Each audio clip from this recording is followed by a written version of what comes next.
All right, everybody, I hope you're doing well. Today is a video about night vision guns that I've been setting up. These are multi-use rifles that I've been kind of tinkering with. They're still works in progress, but I'm pretty happy where these three rifles are so far. I went with a variety because I like shooting a bunch of different kinds of guns, and I'm going to talk to you about what I've done so far. I have an AK, an AUG, and a 20-inch AR. So we'll get into it here with this AK, and I'll talk kind of about the changes I've done and why I did them. So starting out, this is a FB Radom Baril M1 and 5.56 223. This is a really, really nice AK, soft shooting. It came accurate, zeroed from the factory. Perfect setup. My only complaint is that it did not come with a standard optics rail. I know that this is like military correct to not have one, but I'm finding that for use with optics, realistic use, I have the POPC rail that normally fits over like a Mohawk. Having to remove that, you've got to use a mallet to get it off. It's fitted so tight and precise that it's just not doable for regular use if you need to clean your gun or just check on things, which I needed to constantly disassemble this because I've installed a KNS piston in this because I will be adding a suppressor or shooting with a suppressor at some point. This 3-prong Surefire device does produce a tiny bit of flash, but it's not uncomfortable and it's not disorientating under night vision. So this works great, removes a bunch of flash. You do get quite a bit of powder burn with this 18-inch barrel, so it's not a ton of flash coming out of the front end, but with a suppressor it'll be perfect. But yeah, so Surefire device, KNS piston, it shoots super soft now, and I added an AK master mount rail instead of the standard POPC dogleg type thing, which takes forever and a lot of effort to get off. This just mounts on the side and uses standard Soviet style scope mount. All you have to do for a Baril, because there's a certain rivet in the way, you just make a little cut on the side of the mount and then you spray paint it black and slap it on and it bolts on. Super easy. Holds zero. I have it with the Midwest Industries rail, which isn't like the greatest rail of all time, but it works, holds zero. I've been shooting it quite a bit. I really like it. I kind of use this FB stock sort of more as a chest piece than an actual stock, because with like all adjustable stocks pull my beard hair. I have a lot of hair on my face, so like if I'm kind of down on it real hard with a cheek weld, it'll pull my beard out with recoil. So what I've done is I kind of set this as a brace into my chest, my upper chest, and I use a sling, which is a Vickers sling with a nice pad, kind of hold tight around my neck, and I keep a more upright chest position with the use of this riser on this Aimpoint T2, and that allows me with passive aiming to get my head up out of the way, more neutral, and I can passive aim with this all day. It's not uncomfortable at all. So that's why it has such a high height over bore. It's just more comfortable to shoot with this particular adjustable stock, which is meant for this gun. So I really like this riser for this T2. The T2 works really great under night vision. It's a superb optic. It's very clear glass. I have no complaints. It's awesome. I can shoot all day with this. Like everything with night vision, you do have limitations in the range at which you're going to be able to see stuff. Also, the range which you see stuff through your optic. So, but within 200 yards, this is a great setup. I really like it. Okay, this is my Steyr AUG, my AUG A3M1. This is sort of a newer variety of AUG that they've been selling, and I really like it. I'm going to talk about it here. This AUG came with a 16-inch barrel, and I instantly kind of figured that the shorter the barrel, the better for this setup. The AUG is super handy, super reliable.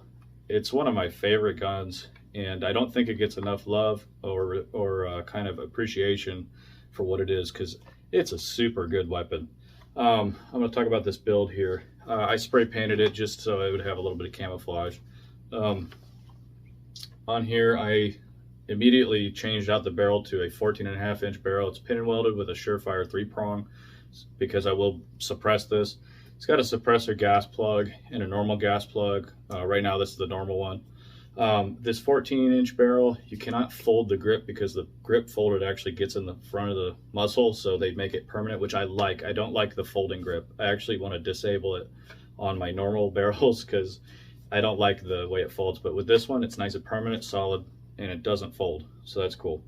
I added a Surefire Scout Mini to the front end here, which gives me good position with my thumb. I'm not touching the barrel, I'm not touching the hot parts of the receiver, and allows me to touch this whenever I need it. It's out of the way though for normal shooting, because with a fighting rifle, you don't want to accidentally touch your flashlight. So it's in a position where I have to reach for it, which is nice. Left side charging handle like normal, nothing different.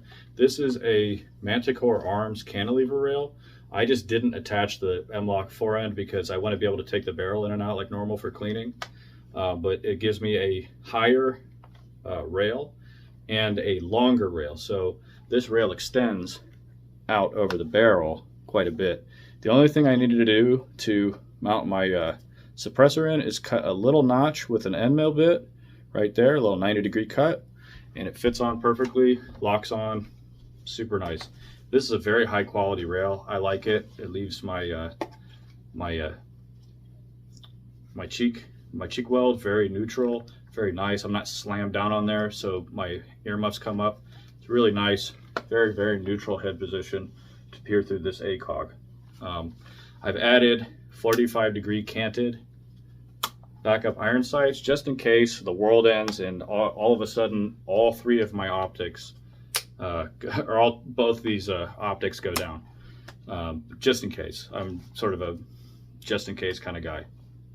So backup iron sights, they're made out of steel, so they're nice and robust. They're not going anywhere, and they work great, which is weird. I didn't know how they would work zeroing, but they're perfectly zeroed, and at 100 yards I can make shots with relative ease. This gun is sort of set up for 45-degree cant. It actually works pretty well, and allows me to have a fairly neutral head position this way as well. Moving back, I attached a Blue Force Gear sling bar because mounting a sling up in the front is not doable with this setup, not at all. So I actually made it so this acts kind of like a short 2-point, and I just wrap it around my neck, and when I present it, it makes it super, super nice and handy. It gets my sling up out of the way. If I need to swim through it, I can, no problem. Super nice. I use a AK sling actually, because it gets through this sling bar right here, if you can see that. And right behind that is my ACOG TA02. I chose this specifically because with this fixed length of pull, I needed to get my ACOG in a position where I had good eye relief, because ACOGs don't have the best eye relief. They have really nice glass, really good reliable durability. The zeros don't shift at all. The only problem is you have to get kind of right up on this thing. So I chose the TA02 because I could mount a backup dot piggybacked up in the front, which with my night vision allows me to peer over the top of my ACOG and avoid bumping it with recoil or anything like that. I just make a more neutral head position. I'm not down on it. I keep my head up, and I can peer right through that into this red dot. This is a Aimpoint Acro P2. Super, super good red dot. It's a pistol dot, but it's 3 MOA, which is like perfect for nighttime shooting. That's more than adequate. Remember, from what I've been experiencing, 200 yards and in is about what you can pull with night vision shooting realistically, unless you're using some kind of fancy gear. But for my setup, I got a PVS 14, 200 and in, that's about all I can pull without using an illuminator or anything like that. Even with an illuminator, I found that it doesn't really make it easier to see stuff through a piggyback. It just makes everything lighter, but it also makes it so that anybody who's looking at you with night vision can find you. So I choose not to. I go complete passive aiming all the time. But this setup, this ACOG and the Acro P2 is almost ideal. I think it's just about as good as you can get outside of an LPVO and an Acro. It's super good. It's very lightweight, very handy. It's very accurate. The P2 is a super nice night vision dot, very crisp. It can get down low in power and just, I can plink, plink, plink. And I'll have videos coming out. I'm having a little bit of an issue with my night vision camera trying to convert files into MP4 format. I'm not really a tech guy. I'm having to learn everything on the fly. But yeah, so this Vickers AK sling, really, really nice on this. And AUG is super cool because it has probably the easiest reload under night vision of any gun. I just push my thumb towards the mag when I need to reload. I grab the mag out, my next mag comes up, I push it off my wrist straight into the mag well and hit my bolt release and it goes. This is the AUG waffle pattern mag version. I don't recommend the NATO one. I think AUG mags are just superior mags. They're more reliable, especially in a gun that was designed around AUG mags. These are very robust, virtually indestructible mags, super nice, feed reliably every time. I've not had a single malfunction. I've been shooting this gun a lot. Again, super easy to reload, especially under night vision. When you're focused on just trying to peer through optics and not bonk stuff with your unit, it's nice to just be able to feel close in and go to town. So this package is super tiny. This gun without a suppressor is 26 and like 3/4 inches or 26.5 inches. It's right on the line of like overall legal length. It's just over that, so it makes it super small. With the suppressor, you're only looking at about 29 inches or so, somewhere around there, maybe an even 30. So you know, maybe that much more length, and that means I can stand at 100 yards and shoot one-handed with my ACOG or with my P2. And I've sort of set a gear kit up, and I'll show it in a different video, around a combat medic roll. So I have mags on one side, I have all of my combat medic equipment and, you know, bandages and all the stuff that I need in an LBV. And if I need to grab my buddies or whatever, if somebody's down, I can lay down suppressive fire with this, grab onto them and back away and, you know, still lay down some hurt. The safety on AUGs is super, super ergonomic. Right now the safety's on. All I do is smush my finger in and I can bang, bang, bang, bang. Turn it off. I don't even have to break my firing grip. I just smush it in. Everything's set up for use with mittens. So where I'm at, it gets very, very cold. So having mittens is great. I can reload, take this gun apart with mittens. It's super nice. The only thing that you need like fine tune equipment for, and kind of sort of not really, is just removing the gas plug. It's a little bit of a pain in the butt, but it's like, you know, not hard. But everything else, you can clean this gun, operate it all with mittens. So in the dead of winter, this is sort of a good option. AUGs are super great.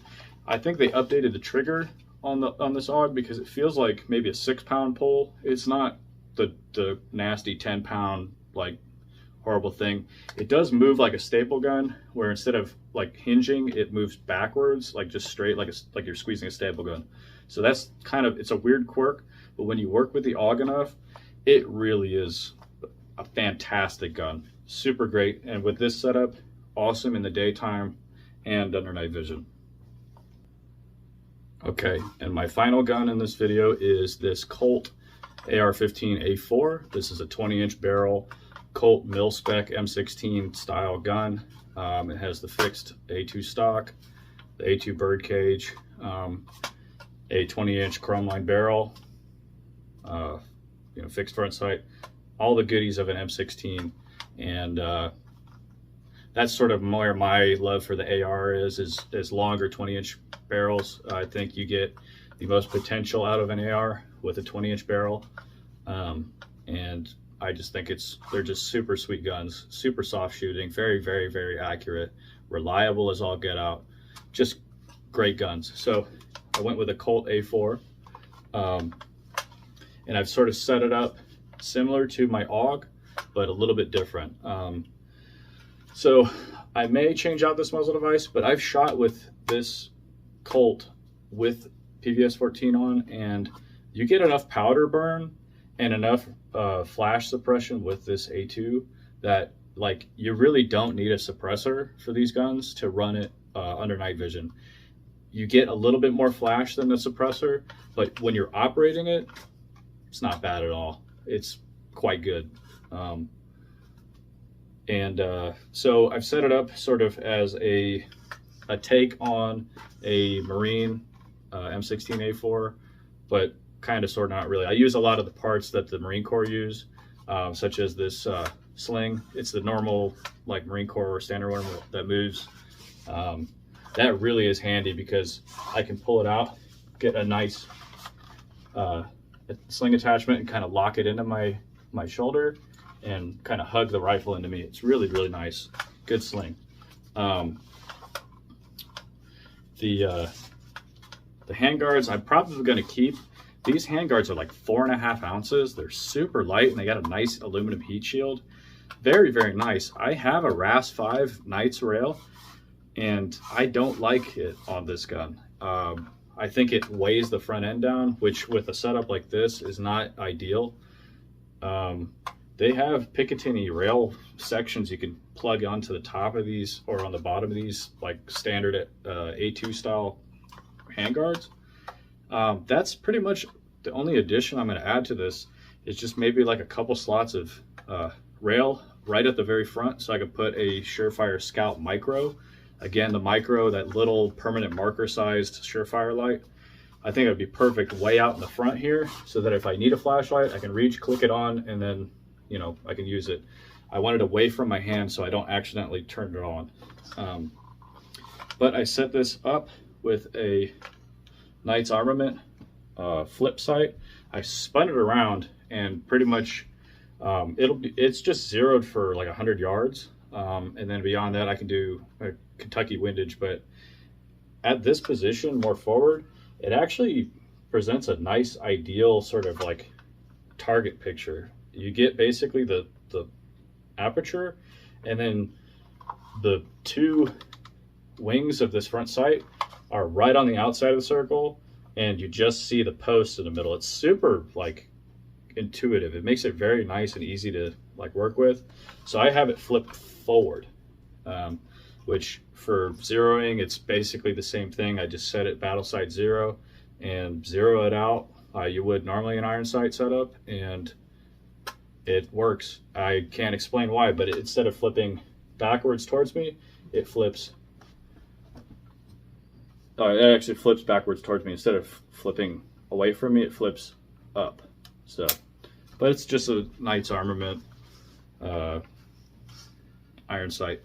And behind that, the reason why I put it up in the front is because to get the proper eye relief for this RCO A4, I scooted it back just enough to get good eye relief and like a comfortable neck position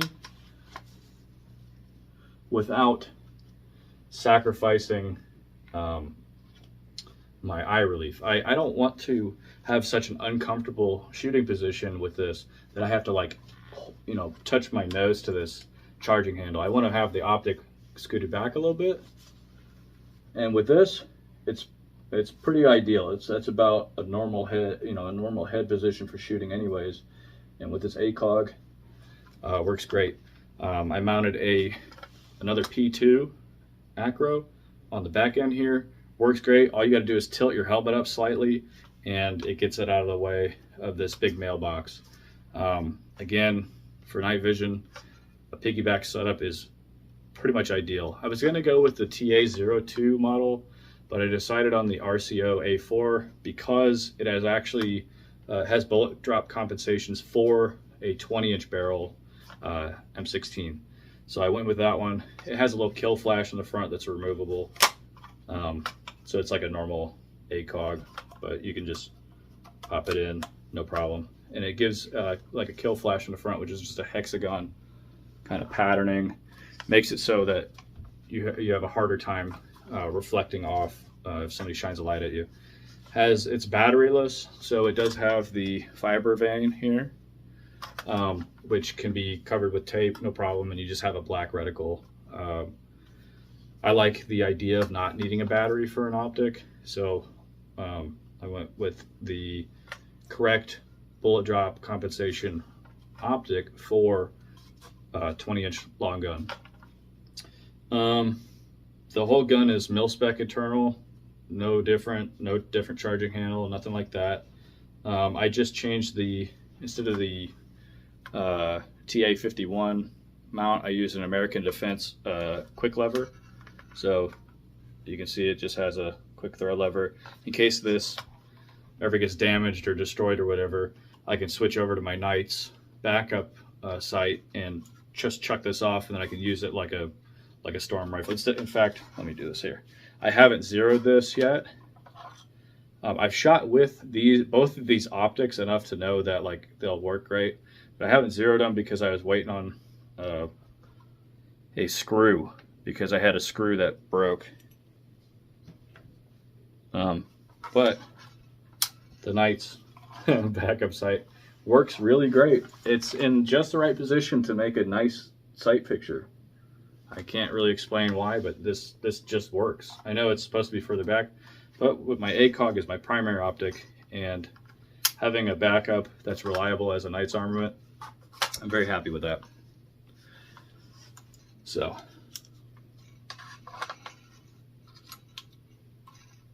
but yeah, this is the TA31 RCO A4. It's the Marine Corps M16 ACOG. It's not the 14.7 M4 ACOG. It's the one meant for A4s.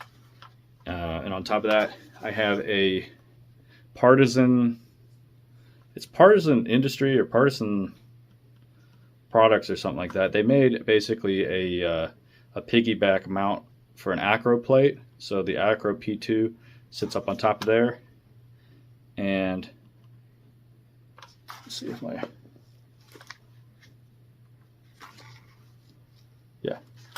so you can see if it'll show it.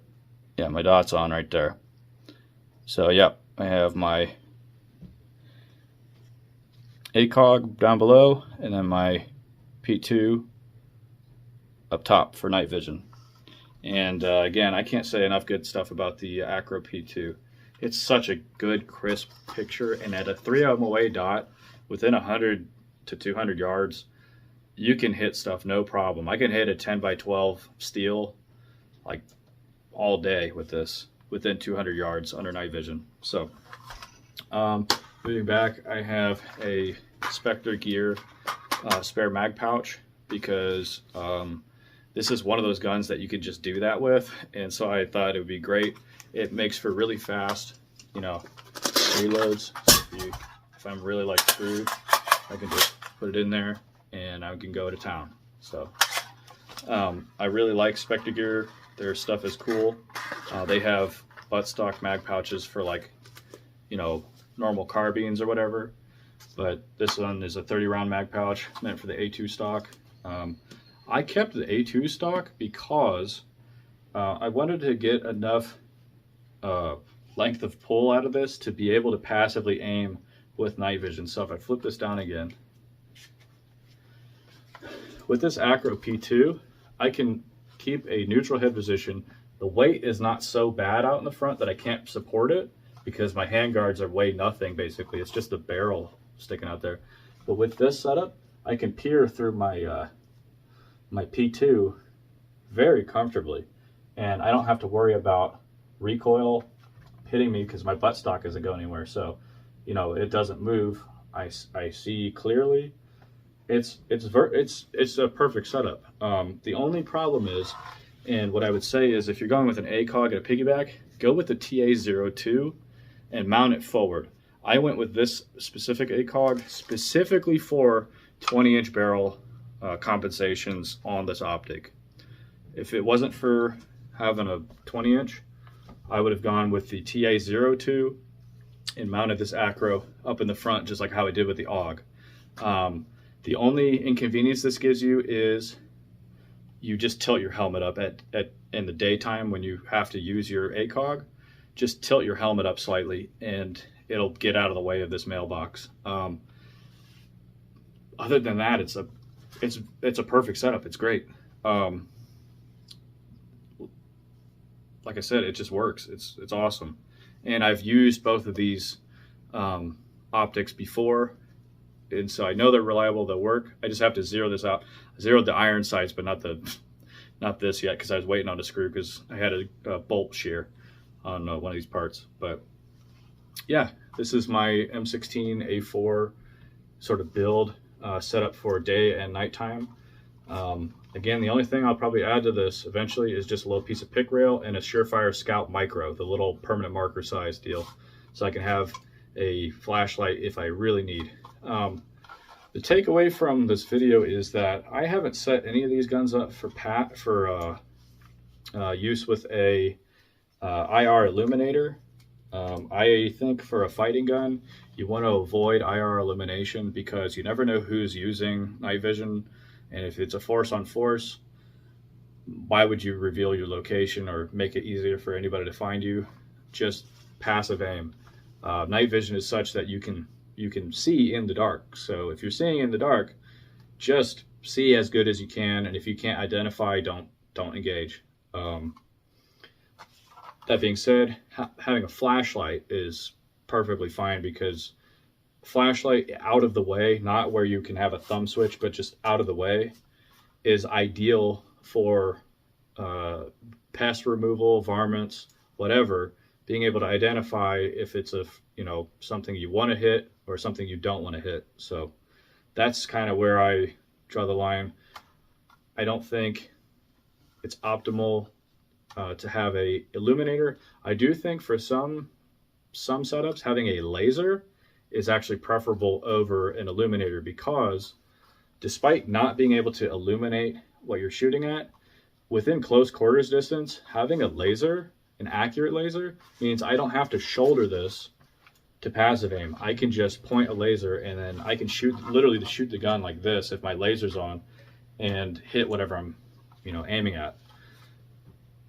That's kind of the advantage, I think, that works the best, because a laser doesn't show everybody else where you're at. If you're in a team setting, using an illuminator on a target means that everybody else has to deal with the flash you put on whatever that target is. So it may mean that if you're next to somebody, you're illuminating a target, they might not be able to see what the heck you're illuminating because it becomes so bright depending on how far away or close they are. I've had that happen where buddies will use IR illumination, and then I just can't see the target well enough to confirm if I'm going to hit or not. So I just refrain from shooting. So I think a laser on a night gun is probably better in a team environment than a illuminator. I know a lot of people who, run night vision stuff will say, well, that's goofy. But I honestly think in a serious use team night vision setup, just using lasers is probably better than having an illuminator on, because an illuminator can blow out images, it can distract people, it can make it harder to visualize what you're looking at if you're not the guy with the illuminator and you're focused on whatever you're looking at. So that's why I chose passive aiming with pretty much all three of these setups. I think it's just a probably a more advantageous way to go for a nighttime gun or a gun that has nighttime capabilities. Again, these aren't even necessarily like the most advantageous nighttime setups. They are just the kind of the workhorse best of both worlds that I could come up with. The T2 on the AKs really aren't like super accurate guns, so I'm not worried about like going outside of 300 yards. I'll just put a T2 on there, and in the daytime I can see fine. At night it works great. Perfect. The AUG, I have an ACOG on there meant for a 14.5-inch barrel, and a P2 on that, so I can run in the daytime with both eyes open if it's close up, or you know, four power scope, and it's battery powered, so I can turn it on, turn it off if I need it. I got a little flashlight, no problem. And this Colt, same thing. I have a no battery powered optic, so no batteries needed, and a little backup dock, and some iron sights. That's it. Really simple, very robust kind of setups I've got going on. I thought about, realistically, at night when you're kind of at your worst, what's the best thing you can do? And this is sort of what I came up with. So yeah, that's this video about my 3 guns that I can use in the day or the night. They're a variety, so I have AK, AUG, AR, and why I kind of chose them and what I'm doing with them. So again, they all work with PVS 14s. You know, if you're using PVS 14, works great. So I hope you get a little bit of advice, or if you're kind of in the same situation that I was, kind of figuring this stuff out. I hope this helps you. I probably said a few things that frustrate some people, but like, I'm just kind of relaying. I've been shooting a lot with night vision, and I'm giving my thoughts, my honest opinions on what I think works and what doesn't, and why I've set things up the way I have. So I hope you have a great day, and thanks for watching.